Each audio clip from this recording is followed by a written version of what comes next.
Hello guys, இது உங்களோட explainer. இப்போ நம்ம என்ன பார்க்க போகிறோம்னா ஹெவன்லி மார்ஷல் கார்டுங்கிற மனுவால எபிசோட் 5 தான் பார்க்க போகிறோம். வாங்க வீடியோக்குள்ளே போகலாம். எபிசோட் ஸ்டார்டிங்லேயே மார்க்கெட் பிளேஸ் மாரி ஒரு இடத்த காட்டுறாங்க. அங்கே ஒருத்தன் பண்ணு வாங்கிட்டு இருக்கான். அவனும் அந்த பண்ணை வாயை பொழுந்து திங்கலான்னு போகிற நேரத்தில் ஹீரோ பிடிங்கிடுறான். அவன் பார்த்தா பண்ணு பொண்ணு சுகத்தில் அழுதுட்டு இருக்கான். ஹீரோவும் டார்க் மார்ஷல் ஆர்ட் எங்கே தேடுறது அப்படின்னு தேடிட்டு இருக்கான். அவங்க எப்பயும் தெருவோட முனையில தான் இருப்பாங்க. ஆனால் இது இருந்தால் நினைக்கிறேன் அப்படின்னு ஒரு சிம்பிளை பார்க்குறான். எவ்வளோ நாள் கடந்து போச்சு, ஆனால் இப்பயும் ஒரே மாதிரி தான் இருக்காங்கன்னு நினைக்கிறேன். அவன் பார்த்தா கணக்கு வழக்கெல்லாம் பார்த்துக்கிட்டு இந்த மாதம் அதிக வருமானமே இல்லை அப்படி அவன் புலம்பிட்டு இருக்க நேரத்தில் ஹீரோ வந்து, நீ தானே டார்க் மார்ஷல் ஆர்டிஸ்ட், நான் உங்கள்கிட்ட சில இதை பற்றி நான் கேட்க வந்திருக்கேன். இந்த மாதிரி ஓப்பன் ஏரியா வேணாம், ஏதாவது க்ளோஸ் பிளேஸ் இருந்தால் சொல்லுங்க. அதெல்லாம் இருக்கட்டும், முதல்ல நீ யாரா, உனக்கு எப்பறம் இந்த இடம் தெரியும்? அதெல்லாம் கண்டுக்காம ஹீரோ பக்கத்தில் இருந்த செவுத்தை தடவிக்கிட்ட இங்கே தானே எங்கேயோ இருக்கும் அப்படின்னு எதோ தேடுறான். அந்த நேரத்தில் அவனும், நான் சொல்றது உனக்கு கேட்குதா இல்லையா, இதோ இங்கே இருக்கு, நான் கண்டுபிடிச்சிட்டேன் அப்படின்னு ஏதோ பட்டன் மாரி அனுப்புகிறான். அந்த இடத்த கதவு திறக்குது. இவன் எப்படி, நாங்கள் அதிக பாதுகாப்பு அதுக்கு போட்டிருந்தோம் அந்த சீக்ரெட் பாத்தேஜுக்கு, அது எப்படி ஈஸியாக கண்டுபிடிச்சான்? யாரா நீ அப்படின்னு அவன் கேட்குற நேரத்தில் ஹீரோ உள்ள கூப்பிடுறான், வா உள்ள போய் பேசலான்னு. அந்த இடத்த விட்டு கொஞ்சம் நவுந்துரு, அந்த இடத்துக்கு யார் வேணாலும் போற பாதை இல்ல அப்படின்னு அவன் கத்தி எடுக்கிறான். என்ன பார்த்தோமா நான் வரல, என்ன யாருன்னு தெரியல. தெரியலனா அது கூட எனக்கு நல்லதுதான். நான் உன்னை கொண்டு தரையில போடுறேன் பாரு அப்படின்னு ஹீரோ அட்டாக் பண்ண வரான். அப்படி அட்டாக் பண்ண வந்தானே ஹீரோ போட்டு அடிச்சு போட்டு, ஒன்ன மாரி ஆள்லாம் எப்படா என்ன எதிர்க்க துணிஞ்சீங்க, உன்னை இப்ப அடிக்க போய் என் மணிக்கட்ட வேற இப்ப சுலுக்கிச்சு. அவனும் அடிவாங்க நின்றமலே என்ன மன்னிச்சிருங்க அப்படின்னு கெஞ்சுறான். அந்த நேரத்துல ஹீரோவும், இங்க இருக்கிற பொருள்லாம் பார்த்தா திருண்ண பொருள் மாதிரி இருக்கு. இல்ல நான்லாம் இதை லீகலா தான் வாங்கினேன் அப்படி அவன் சொன்னதை கிட்ட ஹீரோ முறைச்சு பார்க்குறான். அதை பயந்துக்கிட்டு, அதெல்லாம் திருண்ண பொருள் தான், நீங்க சொன்னதான் சரி அப்படின்னு பயப்படுறான். சரி மயிலாடு, நீங்க எதுக்கு இப்ப இங்க வந்திருக்கீங்க? அமைதியாவு, எனக்கு இந்த மாதிரி திருட்டு பொருள் எல்லாம் ஆசை இல்ல. நான் இங்க வந்தது காரணம் எனக்கு இன்ஃபர்மேஷன் வேணும். அப்படி உங்களுக்கு என்ன தகவல் தான் வேணும்? கடந்த 70 வருஷமா என்ன நடந்துச்சுங்கிற தகவலும், அதோட பிளடி டிமானிக் வார் என்ன நடந்துச்சுங்கிற தகவலும் சேர்த்து வேணும். அந்த சீன் அதோட கட் பண்ணி ஹீரோ வெளியே வரதை தான் கட்டுறாங்க. அப்ப அவன் சொன்னதை யோசிச்சு பார்க்கறான். இது என்னால் நம்பவே முடியல. இந்த பிளடி டிமானிக் வார முடிச்சு வச்ச ஒருத்தன் அது யாரு? அது யாருன்னா கிரேட்டஸ்ட் வாரியர் ஜின் தான். சுப்ரீமோன் ஹாங்கோ இல்ல. சரி எதா இருந்தாலும் கவலை இல்ல, அந்த பிளடி டிமானிக் வார பத்தி சொல்லு. இந்த ஆர்த்தடாக்ஸ் அலையன்ஸ்லாம் சேர்ந்து ஒரு போரை ஆரம்பிச்சாங்க.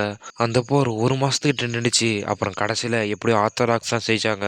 ஆனா இதுக்கு பின்னாலாம் இருந்தது அது லீடரான யாகிம் பண்ண குழப்பத்தினால தான் இப்படி ஆனிச்சு. ஆனா அந்த போர் ஒன்றும் ஒரு மாசம்லாம் நடக்கல, 7 நாள் தான் நடந்துச்சு. ஆனா அவங்க என்னதான் டிமானிக் ஃபேக்ஷனையும் தோக்கடிச்சிருந்தாலும் அவங்க லீடரு ஒரு மான்ஸ்டர் மாதிரி இருந்தான். எவ்வளோ ஸ்ட்ராங்னா, ஸ்வாட் கிங் கூடயும் ஸ்பியர் கிங் கூடயும் 2 பேரும் சேர்ந்து வந்து அடிச்சா கூட அவன் ஸ்ட்ராங்கா இருந்தான். அவன் பார்க்க மார்ஷல் கார்டு மாதிரி இருந்தான். அதோட அவன் நோ வெப்பன் டாப் 10 மார்ஷல் கார்டில் அவரும் ஒருத்தன். இவன் சொல்றது என்னதான் உண்மையா இருந்தாலும் அவன் என்ன முதுகுல குத்துனாங்க. சரி அந்த டிமானிக் ஃபேக்ஷனோட லீடர் பேர் என்ன?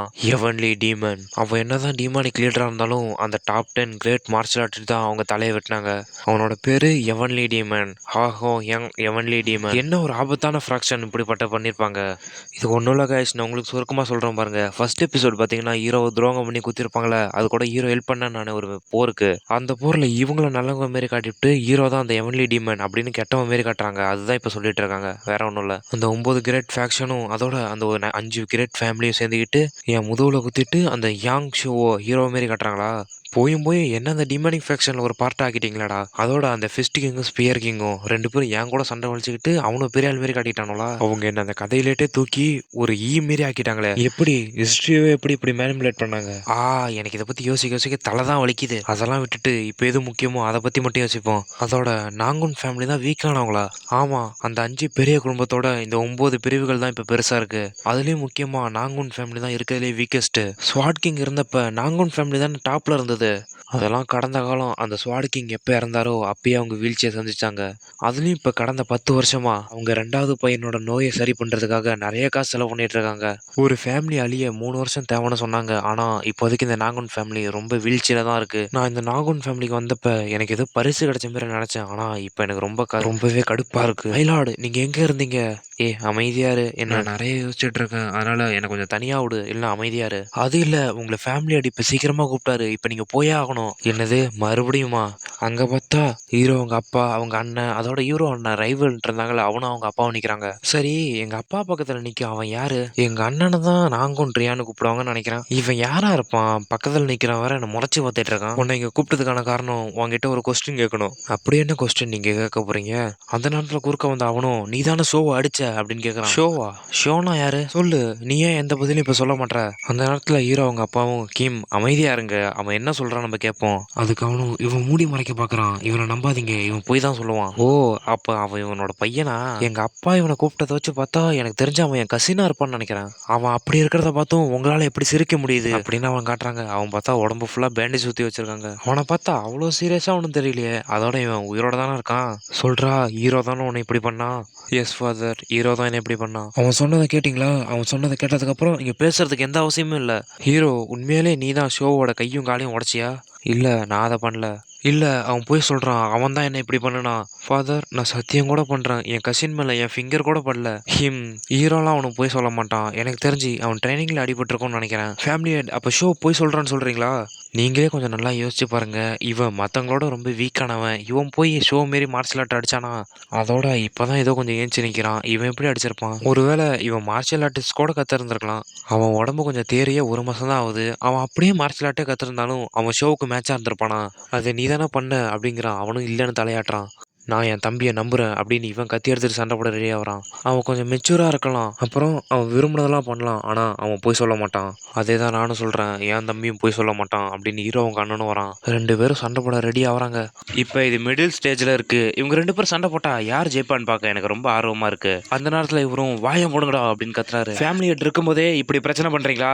ஃபேமிலி ஹெட், நான் ரொம்ப உணர்ச்சி வசப்பட்டுட்டேன், அதனால் இப்படி நடந்ததுக்கு என்ன மன்னிச்சிருங்க. அதெல்லாம் பரவாயில்ல விடு, என்னன்னாலும் பார்த்துக்கலாம். நீங்கள் புரிஞ்சுக்கிட்டது நன்றி ஃபேமிலி ஹெட். அப்பா, என்னை மன்னிச்சிருங்க, நான் குழப்பத்தை ஏற்படுத்திட்டேன். அந்த பழசாறுகளை அதை வச்சு எல்லாத்தையும் அழிச்சிடலாம். இங்கே நடக்கிற பிரச்சனைக்கு நீ தான்டா காரணம். நான் உங்ககிட்ட கடைசியாக ஒரு தடவை கேட்குறேன், நீ தானே ஷோவை அடிச்ச? ஏன் உனக்கு இப்போ உண்மை தெரிஞ்சே ஆகணுமா? சரி, உண்மையை சொல்லு. உண்மை என்னடா அப்படின்னு ஹீரோ சொன்னது ஆர்வமாக கேட்குற நேரத்தில் ஹீரோ ரத்தம் வந்து எடுக்கிறான். பார்த்து எல்லாரும் ஷாக் ஆகுறாங்க. செகண்ட் லார்ட் அப்படின்னு கேரக்டரும் கத்திட்டு வரா. எல்லாரும் ஓடியாராங்க ஹீரோ என்னாச்சுன்னு பார்க்க. நாங்கள் உனக்கு உடம்பு சரியாயிடுச்சுன்னு நினச்சிட்டு இருக்க நேரத்தில் மறுபடியும் இந்த நோய் வந்துருச்சா? ஜான்சின், அங்கே பாரு, அங்கே என்ன இருக்கு? என் ரத்தத்துலட்டு உருவான வானவில் அங்க இருக்கு பாரு. அதை பாக்குறதுக்குலாம் இப்ப நேரம் இல்ல, வா சீக்கிரம் போலாம். அந்த நேரத்துல ஃபேமிலி ஹெட்டும், ஹீரோவா அவனு ரூமுக்கு சீக்கிரம் அழைச்சிட்டு போங்க, அதோட டாக்டரும் சீக்கிரம் வர சொல்லுங்க. எஸ் ஃபேமிலி ஹெட், நான் பாத்துக்கிறேன் அப்படி சொல்லிட்டு ஹீரோ அழைச்சிட்டு போயிட்டு இருக்க நேரத்திலேயே மறுபடியும் ஹீரோ வாந்தி எடுக்கிறான். அதே மாதிரி மறுபடியும் சொல்றான், இங்க பாருங்க இன்னொரு வானவில் வந்திருக்கு அப்படின்னு. நீ தானே அப்படி சொன்ன, அவன் நிலைமைய பாரு. நீங்க என்ன சொன்னீங்க? இந்த வீக்கா உடம்பு சரியில்லாம இருக்கானே இவன் தான் ஷோவை அடிச்சான்னு சொன்னீங்கல்ல, மறுபடியும் சொல்லுங்க பாப்போம். ஃபேமிலி ஹெட், ஷோ இப்ப நல்ல நிலைமையில இல்ல, அதனால இதை பத்தி அப்புறமேட்டு பேசும். அந்த நேரத்துல ஷோங்கிறவனும், இப்ப நான் நல்லா தான் இருக்கேன். இல்ல, உனக்கு இப்போ வலிக்கணுமே, ரொம்ப வலிக்கணுமே, இப்போ உனக்கு வலிக்க ஆரம்பிச்சிருக்கணுமே அப்படின்னு மிரட்டுறாரு. அதுக்கு அவனும் பயந்துட்டு, ஆமா எனக்கும் வலிக்க ஆரம்பிக்குது அப்படிங்கிறான். அதை காரணமா வச்சு சரி நாங்க போறோம் அப்படின்ட்டு கிளம்புறாங்க அவனை அழைச்சிட்டு. ஃபாதர், இப்போ எனக்கு ரொம்ப கோபமா வருது, பழி வாங்குற நாள் ரொம்ப தூரம் இல்ல, அதனால வெயிட் பண்ணு. அந்த நேரத்துல ஹீரோ கட்டினா உடம்பு சரியில்லாம போயிட்டு இருந்தவன் டக்குன்னு நல்லாயி, இங்கிட்ட எங்கேயாவது போ, நான் இப்போ நல்லா தான் இருக்கேன். இப்போதானே உங்களுக்கு உடம்பு சரியில்லைன்னு சொல்லிட்டு இருந்தீங்க, நான் இப்போ ஓகேவா தான் இருக்கேன், நான் கொஞ்சம் ஆக்ட் பண்ணேன், அதனால தான் அப்படி பண்ணேன். கொஞ்ச நேரத்துல நீங்க என்ன பயமுறுத்திட்டீங்க, நீங்க ஏன் அப்படி பண்ணீங்க? அதுக்கு காரணம்லாம் சொல்லணும்னா ரொம்ப பிரச்சனையாக போயிடும், அதனால் நீ என்னை பார்த்துட்டதுக்கு நன்றி, என்னை பற்றி நீ கவலைப்படாத. லார்ட், நீங்கள் முன்னாடி இருந்ததோட ரொம்ப மாறிட்டீங்க.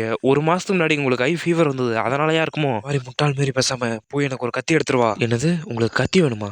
அந்த சீன் அதோட கட் பண்ணி ஹீரோ அவங்க அண்ணனையும் அப்பாவையும் தான் கட்டுறாங்க. ஹீரோ இப்போ எப்படி இருப்பான், எனக்கு தெரிஞ்ச அவன் நல்லா இருப்பான்னு நினைக்கிறேன் அப்படின்னு ஹீரோ அவங்க அண்ணன் சொல்கிறான். அந்த நேரத்தில் அவங்க அப்பாவும், என்னதான் ஹீரோ இருமுனாலும் இவ்வளோ ரத்தமாக வரும்? சீமான் ஷோ சொன்னபடி பார்த்தா ஹீரோ அப்படி பண்ணியிருப்பான்னு நினைக்கிறேன். என்ன சொல்கிற நீ? சொல்கிறபடி பார்த்தா ஹீரோ ஷோவை அடிச்சானா? அப்படி நீ இப்போ என்ன தான் சொல்ல வர?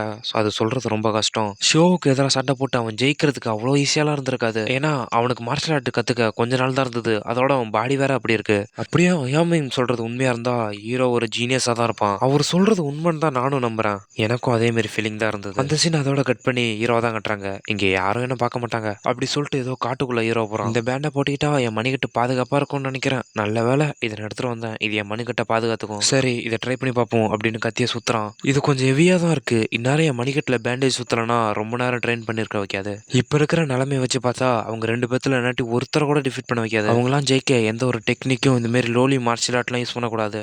என்னதான் வரலாறே மாட்டிருந்தாலும் இல்லைனா நான் இல்லைன்னு ஆக்கியிருந்தாலும் அதை பற்றி இப்போ கவலைப்படாமல் என் முன்னாடி என்ன இருக்கோ அதை பற்றி இப்போ பார்க்க வேண்டியதான் அப்படி சொல்லிட்டு அவன் கத்தியை வச்சு பயங்கரமாக ட்ரெயின் பண்ணுறான். அந்த மரத்துலட்டு கீழே உள்ள ஒரு இலை கூட விடாமல் எல்லா இலையும் வெட்டுறான். நம்ம முன்னேறி போகிறதுக்கு இருக்கிற ஒரே ஒரு வழியை ட்ரைனிங் பண்ணுறது தான். குறைஞ்சபட்சம் நான் முன்னாடி இருந்த படத்தில் ஒரு 30% திரும்ப எடுத்துகிட்டு வரணும். அப்படி ஹீரோ ட்ரைனிங் எடுக்கிறதோட அந்த எபிசோட் முடியுது.